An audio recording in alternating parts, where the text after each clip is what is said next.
Good morning, 5th and 6th graders. I know it's been a couple of days since I've been able to come to you with a history video, so I'm looking forward to today's lesson. We spent a lot of time talking about Russia, but it's those were my glasses. Let's continue. It's the largest country in the world, and remember, European Russia has a large bulk of people that live in it. We spent a lot of time because the government that was in the Soviet Union for so long, that communist government, really reached out and affected a lot of the European countries.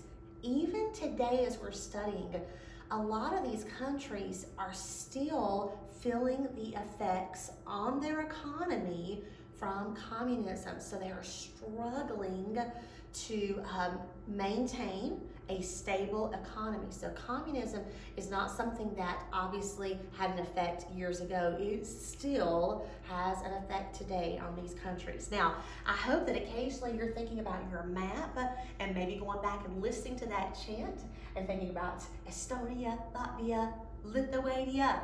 These are the three countries that we're looking at today. They are sometimes called the Baltic states because of their location on the Baltic Sea. These three countries were prized by Russia for their abundant natural resources, but they are now free republics. And within Lithuania, you can see this castle. It's Trakai, Trakai, if you want to look it up.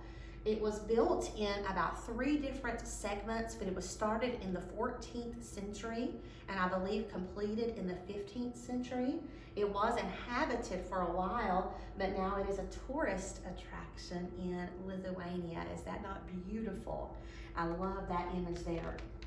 Let's move on now to Ukraine. Here's Ukraine. It is actually the second largest European country. The capital of Ukraine is Kiev. It's famous for its traditional folk music, theater, and literature. To the north of Ukraine, you have Belarus, and its capital is Minsk. This particular little country is known for its ballet theaters and its large opera houses. Warsaw, Poland is mentioned next in our book. In World War II, Nazi stormtroopers inhabited the capital Warsaw, and Poland was under the dominion of communism. Concentration camps were built here, including the famous concentration camp Auschwitz, and part of it is still standing today. Poland is one of those countries that struggles economically due to communism. Now, these two countries were at once married, Czechoslovakia, but they have since, I think it was in 1993, separated, and you have the Czech Republic and Slovakia. The Czech Republic is known more for its manufacturing, its industries of steel, and then you have Slovakia that is known more for its farming industries.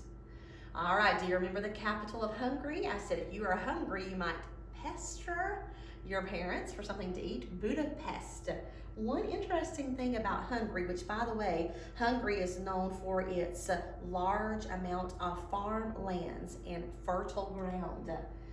Its capital is actually 2 cities. One is named Buda and the other is named Pest. And it's separated by the Danube River. So they call the capital Budapest. I thought that was a really interesting fact about Hungary.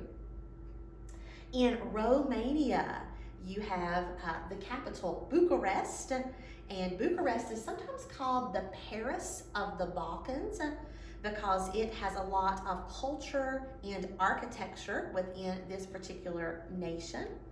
And those are a couple of different images there for it. Also in Romania, you have a large group of people that live there called gypsies.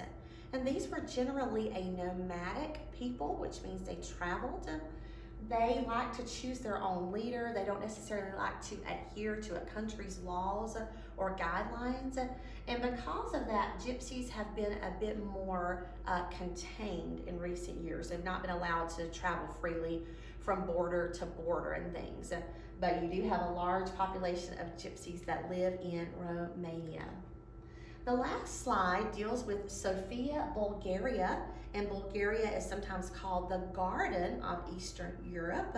The Turkish people who settled there in that region are known for their beautiful cities and beautiful gardens as well. That's Sofia, Bulgaria. Your book concludes with the former Yugoslavian republics. Yugoslavia was a federation of 6 states, and then they were able to separate. They were under the leadership of Marshal Tito, who was a communist dictator, but they separated later on, and you can read those countries: Slovenia, Croatia, Montenegro, Serbia, and there's a couple more as well. And then when you flip the page to the last of your chapter, you come to Albania, and its capital is Tirana. And it just mentions a little bit about the rugged terrain in Albania and the people that live there, but it's just kind of briefly mentioned.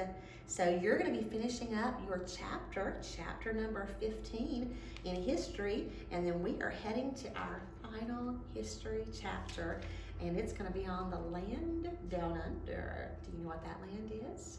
So we'll be doing that very shortly. So you're going to be doing some review for your test, which I believe is on Friday.